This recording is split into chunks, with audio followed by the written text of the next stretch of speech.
AITUC Visakha జిల్లా సమితి ఆధ్వర్యంలో ఈ నెల 4వ తేదీ నుండి 4 రోజుల పాటు వివిధ రంగాల్లో పనిచేస్తున్న అసంఘటిత రంగ కార్మికులను ఎదుర్కొంటున్న సమస్యలపై ఆందోళన పోరాటాలకు కార్మికులను సమాయత్తం చేస్తున్నట్లు విశాఖ జిల్లా ప్రధాన కార్యదర్శి జిఎస్జే అచ్యుతరావు చెప్పారు.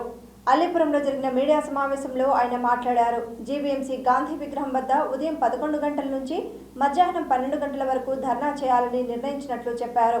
4వ తేదీన AP medical contract employees workers union, 5వ తేదీన విశాఖ జిల్లా ఆటో రిక్షా కార్మిక సంఘం ఆటో ఫెడరేషన్ ఆధ్వర్యంలో, 6వ తేదీన విశాఖపట్నం జిల్లా ముఠా కార్మిక సంఘం సివిల్ సప్లై కార్మిక సంఘం ఆధ్వర్యంలో, 7వ తేదీన విశాఖపట్నం జిల్లా contract labour union Waltair division contract workers మరియు Hinduja power plant contracts workers union, 8వ తేదీన విధి విక్రయదారులు చిరు వ్యాపారాల సంఘం ఆధ్వర్యంలో జరుగుతాయని వివరించారు. ఈ నెల 11న మహాధర్నా నిర్వహించి జిల్లా కలెక్టర్కు వినతి పత్రం సమర్పించనున్నట్లు పేర్కొన్నారు. అదేవిధంగా ఈ విభజన ఆంధ్రప్రదేశ్ ఏర్పడినాక స్థానిక రాష్ట్ర ప్రభుత్వాలు కానీ కేంద్ర ప్రభుత్వాలు కానీ ఒక పక్క పబ్లిక్ రంగ సంస్థల్ని కాంట్రాక్టర్లకి, కార్పొరేటర్లకి, ప్రైవేటీకరణకి చేస్తున్నాయి. అందులో బతికే అసంఘటిత రంగ కార్మికులకి నిజ వేతనం ఇవ్వట్లేదు. అత్యున్నతమైన సుప్రీంకోర్టు సమాన పనికి సమాన వేతనం అని చెప్తుంది. ఈ ఎమ్మెల్యేలు, ఎంపీలు 3 పెన్షన్లు తీసుకుంటున్నారు, వారికి ఎలవెన్సులు తీసుకుంటున్నారు తప్ప చట్టసభల్లో చట్టం చేసిన చట్టాన్ని అమలు చేయట్లేదు. ఈ రాష్ట్రం ఎంత దౌర్భాగ్యం అంటే 73 విభాగాలు ఉన్నటువంటి అసంఘటిత రంగ కార్మిక సంఘాల ఏవైతే ఉన్నాయో ఆ 73కి 2006లో మినిమం వేజ్ బోర్డు దిగవంత ముఖ్యమంత్రి రాజశేఖర రెడ్డి వేశాడు. ఆయన తర్వాత ఈ రాష్ట్రంలో మినిమం వేజ్ బోర్డు లేదు. 2014 విడిపోయినాక మొదటగా ముఖ్యమంత్రిగా చంద్రబాబు నాయుడు గారు ప్రమాణ స్వీకారం చేశారు. ఆయన వేయలేదు బోర్డుని. తర్వాత జగన్మోహన్ రెడ్డి గారు 2019లో వచ్చాడు, ఆయన ఈ బోర్డు నియమించలేదు. మళ్ళీ 24లో చంద్రబాబు నాయుడు గారు కూటమి ప్రభుత్వం అధికారంలోకి వచ్చిన 3 నెలల్లోనే ఈ నగరానికి కార్మిక మంత్రి గారు విచ్చేశారు. ఆయనకు మేము మెమరాండం ఇచ్చాము. అయ్యా 2006 తర్వాత మినిమం వేజ్ బోర్డు వేయలేదంటే వెంటనే వేస్తానని చెప్పి మీనమేషాలు లెక్కటి ఇప్పుడు 9 నెలలైంది. వీరికి బోర్డు వేయలేదు. ఇప్పుడు బోర్డు వేయకపోక మొత్తం కార్మిక వర్గాన్ని, అసంఘటిత కార్మిక వర్గాన్ని ప్రైవేటు యాజమాన్యాలు, కాంట్రాక్టర్లు దోచుకు తింటాయి. చట్టం ఏం చెప్తుందంటే బేసిక్ పే మీద 12% ఉద్యోగి దగ్గర రికవరీ చేస్తే పిఎఫ్ 12% ఆ కాంట్రాక్టర్ అయినా కట్టాలి, ఆ ప్రైవేట్ యజమాని అయినా కట్టాలి. ఈ విశాఖ జిల్లాలో అది ఎక్కడా జరగట్లే. 12+12 రెండు కార్మికుడి దగ్గరే. ఎందుకంటే ఇప్పుడు పిఎఫ్ ప్రాపర్గా కట్టకపోతే లైసెన్సులు రద్దు చేస్తారు. కాబట్టి ఆ లైసెన్సుల కోసం కార్మికుడి దగ్గర 12%, 24% కార్మికుడి దగ్గర రికవరీ చేసి జమ చేస్తున్నారు పిఎఫ్. కొందరు అయితే అసలు పిఎఫ్, ఈఎస్ఐ సౌకర్యాలు లేవు. ఇటువంటి దౌర్భాగ్య పరిస్థితి రాష్ట్రంలో ఉంది. ఒక పక్క చెప్తున్నారు పబ్లిక్ రంగ సంస్థలు కాదు, ఇక భవిష్యత్తు అంతా ఓపెన్ మార్కెట్, ప్రపంచం అంతా, ఈ ప్రపంచంలో ప్రైవేటీకరణ సరంజం అని చెప్తున్నారు. పోనీ ఆ ప్రైవేటీకరణలోనైనా చట్టాలు అమలు జరుపుతున్నారంటే ఎక్కడా దేశంలో చట్టం అమలు జరపట్లేదు. ఈ రాష్ట్రంలో మరీ దౌర్భాగ్యంగా ఉంది. కాబట్టే రేపు 4వ తారీఖు నుండి 8వ తారీఖు వరకు జీవీఎంసీ గాంధీ విగ్రహం దగ్గర ఏఐటీసీకి అనుబంధమైన సంఘాలన్నిటికీ రోజువారీ ధర్నా కార్యక్రమం నిర్వహిస్తున్నాం. 11వ తారీఖున అక్కడే మంగళవారం నాడు మహాధర్నా ఒక 500 మందితో అన్ని సంఘాలు కలిపి నిర్వహిస్తున్నాం. దీనికి ప్రధాన కారణం ఏంటంటే ఈ రాష్ట్రంలో మినిమం వేజ్ బోర్డు వేయట్లేదు. అది ఒక్కటే కాదు మిత్రులారా, 2006 తర్వాత మినిమం వేజ్ బోర్డు వేయలేదు తప్ప 2006 తర్వాత కేంద్ర ప్రభుత్వ ఉద్యోగులు 2 సార్లు పే కమిషన్ తీసుకున్నారు. రేపు 26 జనవరి నుండి ఇంకో పే కమిషన్కి వెళ్ళబోతున్నారు. తీసుకున్నారు. 3వ పిఆర్సీకి డిమాండ్ చేస్తున్నారు. మరి సుప్రీంకోర్టు ఏం చెప్పింది? సమాన పనికి సమాన వేతనం. స్టీల్ ప్లాంటో, నేవల్ డాక్యార్డో, పోర్టో, ఇటువంటి ప్రభుత్వ రంగ సంస్థలో BHEL, షిప్ యార్డ్, అక్కడ పర్మనెంట్ సిబ్బందితో పాటు కాంట్రాక్ట్ సిబ్బంది ఈక్వల్గా ఉన్నారు. అక్కడ ఒక వెల్డరు పనిచేస్తే రోజుకి 3,500 ఇస్తే ఈ కాంట్రాక్టరు 600 రూపాయలు ఇస్తున్నాడు. మరి సమాన పనికి సమాన వేతనం ఆ సుప్రీంకోర్టు జడ్జిమెంట్ ఏమైంది?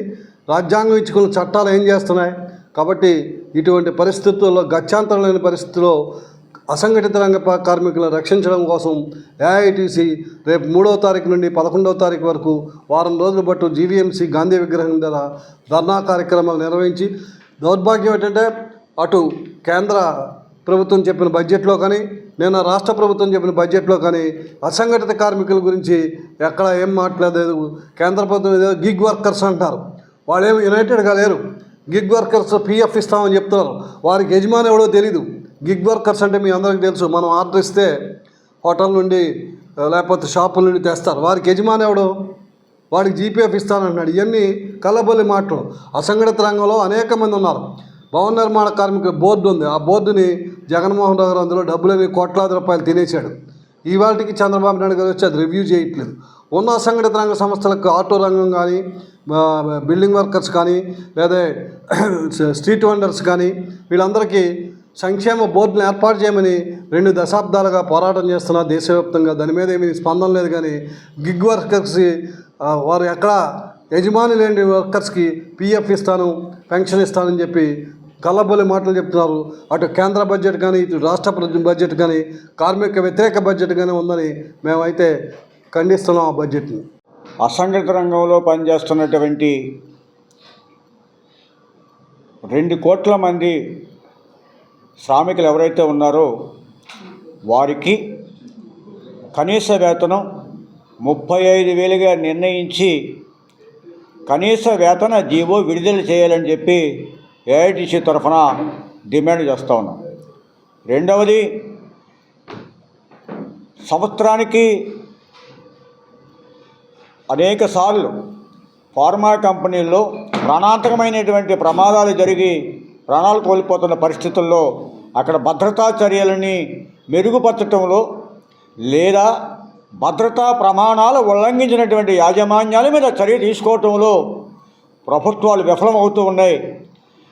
ప్రమాదం జరిగినప్పుడు బాధితులు ప్రజలు వ్యక్తం చేసేటువంటి నిరసనను చల్లార్చడం కోసం అప్పటికప్పుడు మంత్రులు వచ్చి పర్యటన చేసి పై కబుర్లు చెప్పి వెళ్తున్నారు తప్ప కార్మికుల రక్షణ కోసం ఏ విధమైనటువంటి చర్యలు తీసుకోని పరిస్థితుల్లో ఫార్మాలో ప్రమాదాల నివారణకు భద్రతా విధానాలు మెరుగుపరచాలని, అలాగే ఆటో ముఠా వీధి విక్రయదారులకు సంక్షేమ బోర్డుని ఏర్పాటు చేయాలని, ఆటో కార్మికుల మీద విధిస్తున్నటువంటి జీవో 2131 ప్రకారం భారీ జరిమానాలను ఉపసంహరించుకోవాలని, స్టీల్ ప్లాంటులో కాంట్రాక్ట్ కార్మికుల తొలగింపును ఆపాలని డిమాండ్లతో విశాఖ జిల్లా ఏఐటీసీ జిల్లా సమితి 4 రోజుల పాటు వివిధ రంగాలుగా 5 రోజుల పాటు వివిధ రంగాలుగా 4వ తేదీ నుండి 8వ తేదీ వరకు ఒడిశా ధర్నాలు గాంధీ విగ్రహం దగ్గర నిర్వహించి ముగింపుగా 11వ తేదీన మహాధర్నా నిర్వహించి ఈ సమస్యలని కలెక్టర్ గారి ద్వారా, జాయింట్ లేబర్ కమిషనర్ ద్వారా ప్రభుత్వం దృష్టికి తీసుకెళ్ళబోతూ ఉన్నాం. ఈ పోరాట కార్యక్రమంలో కార్మికులందరూ పాల్గొనాలని మీ ద్వారా విజ్ఞప్తి చేస్తూ ఉన్నాం. విశాఖపట్నం పారిశ్రామిక నగరంలో పబ్లిక్ రంగ పరిశ్రమల్లో పనిచేస్తున్న ప్రభుత్వ రంగ ఉద్యోగస్తులు రోజురోజుకి అనేది తగ్గిపోవడంతో పాటు అసంఘటిత రంగ కార్మికుల సంఖ్య అనేది రోజురోజుకి అనేది పెరిగే పరిస్థితి అనేది ఉంది. ఈరోజు కాంట్రాక్ట్ అవుట్సోర్సింగ్ వర్కర్స్ అనేది పేరుతోటే ఈరోజు అనేది ఉద్యోగాలు నియామకం అనేది ఎక్కువగా జరిగే పరిస్థితి అనేది ఉంది. వాళ్ళ తాలూకా సమస్యలు అనేది రోజురోజుకి అనేది విపరీతంగా పెరుగుతూ ఉన్నాయి. యజమానులు విపరీతంగా దోపిడీ అనేది ఈరోజు పెరిగే పరిస్థితి అనేది వర్కర్స్ మీద అనేది ఉన్నది. వాళ్ళకి చట్టాలు అనేది ఏ ఒక్కటి కూడా అమలు చేసే పరిస్థితి అనేది యజమానులు అనేది లేదు. ఎందుకంటే ముఖ్యంగా కనీస వేతనాలు అనేది విశాఖ నగరంలో కానీ లేకపోతే రాష్ట్ర వ్యాప్తంగా కానీ ఈరోజు కాస్ట్ ఆఫ్ లివింగ్ ఆ పరిస్థితి అనేది దాని ప్రకారంగా ఈరోజు అనేది ఎక్కడా కూడా కనీస వేతనాలు అనేది అమలు చేయటం లేదు. దాని మీద ఏంటంటే ఈరోజు దినదనగండ 100 ఆయుష్ల తాలూకు బతుకులు అనేది ఈరోజు అనేది బతికే పరిస్థితి అనేది ఉంది. వాళ్ళ తాలూకా పిల్లల్ని చదివించుకోవాలన్నా సరే, వాళ్ళని వైద్యం అనేది కల్పించుకోవాలన్నా సరే, వాళ్ళకి అనేది బతుకు అనేది వాళ్ళు బతకాలన్నా సరే, వాళ్ళు కూరగాయలు కానీ బియ్యం కానీ ఇతర సరుకులు కొనుగోలు చేసుకొని వాళ్ళ కుటుంబాలు ఏడ్చాలన్నా సరే బతకలేని పరిస్థితి అనేది వాళ్ళకి వచ్చే కనీస వేతనాలతో ఉన్నాయి. చాలా దౌర్భాగ్యమైన పరిస్థితులు అసంఘటిత రంగం తాలూకు బతుకులు ఉన్నాయి. ఎక్కడా కూడా గ్రాడ్యుయేటీ కూడా అమలు చేయట్లే. విచిత్రం ఏంటంటే దాదాపు సంవత్సరాల తరబడి చాకరీ అనేది చేయించుకున్నారు. 15 సంవత్సరాలు 20 సంవత్సరాలు కూడా ఒకే సంస్థలోనే చాకరీ చేయించుకున్నా సరే వాళ్ళకి లాస్ట్లోని వెళ్ళిపోయినప్పుడు అనేది గ్రాడ్యుయేటీ సౌకర్యం కూడా కనీసం అనేది అమలు చేయలేని దౌర్భాగ్యమైన పరిస్థితులు అనేది విశాఖ నగరంలోనే ఉన్నాయి. కాంట్రాక్ట్ అవుట్సోర్సింగ్ పరిస్థితి వాళ్ళ తాలూకు బతుకులైతే మరింత దయనీయంగా ఉన్నాయి అనేది. యజమానికి వర్కర్కి మధ్యని ఒక బ్రోకర్ లాగా ఈరోజు అనేది కాంట్రాక్ట్ వ్యవస్థ అనేది ఈరోజు నడిచే పరిస్థితి అనేది ఉంది. రాష్ట్ర వ్యాప్తంగా కూడాను కాంట్రాక్ట్ వ్యవస్థను అనేది రద్దు చేయాలనేసి ఈరోజు అనేది ఏఐటీసీగా ప్రధాన అనేది మేము డిమాండ్ చేస్తూ ఉన్నాం. సుప్రీంకోర్టు ఆదేశానుసారం ఏదైతే ఉన్నదో సమాన పనికి సమాన వేతనం అనేది ఆ విధంగా ఖచ్చితంగా అమలు చేయాలి. దాన్ని కానీ అమలు చేసినట్లయితే ఈ బ్రోకరేజ్ వ్యవస్థ అనేది పూర్తిగా పోతుంది. అందువల్ల ఏంటంటే అటువంటి వ్యవస్థ అనేది పోయి వాళ్ళకి అనేది యజమాని ఏదైతే పే చేస్తున్నారో అంతా కూడాను వీళ్ళకి అనేది కార్మికుడికి చెందాలి. అందువల్ల ఏంటంటే అటువంటి చట్టప్రకారమైన హక్కులు అనేది పిఎఫ్ కానీ ఈఎస్ఐ కానీ అలాగే గ్రాడ్యుటీ కానీ సెలవులు కూడాను దాదాపు సిక్ లీవ్ కానీ ఎర్నల్ లీవ్ కానీ క్యాజువల్ లీవ్ కానీ వారాంతర సెలవులు కానీ ఇవన్నీ కూడాను వర్కర్కి చెందవలసిన ప్రతి ఒక్క హక్కు కూడా కార్మిక చట్టాలన్నీ కూడా అమలు చేయవలసిన బాధ్యత కార్మిక చట్ట ప్రకారంగా అమలు చేయాలి. ఏవి కూడా అమలు చేయట్లేదు. అందువల్లే అసంఘటిత రంగ కార్మికుల హక్కుల కోసం అనేది ఒక వారం రోజుల పాటు అనేది రాష్ట్ర వ్యాప్తంగా ఒక రకంగా ఆందోళన పోరాటాలు నిర్వహిస్తూనే విశాఖ నగరంలో ప్రధానంగా పారిశ్రామిక నగరంగా విశాఖ నగరం ఉన్నది. దాన్ని బేస్ చేసుకొని మేము ఒక వారం రోజుల పాటు ఆందోళన పోరాటాలకు సిద్ధమనేది అవుతున్నాం ఏఐటీసీగా. దాన్ని 11వ తారీఖున మహాధర్నాతోటి దాన్ని ఫినిష్ చేయాలని ఆ విధంగా ఒక వారం రోజుల పాటు ఏఐటీసీకి మేము పోరాట కార్యక్రమం తీసుకున్నాం. ఈ సందర్భంగా మీ ద్వారా తెలియజేస్తా ఉన్నాం.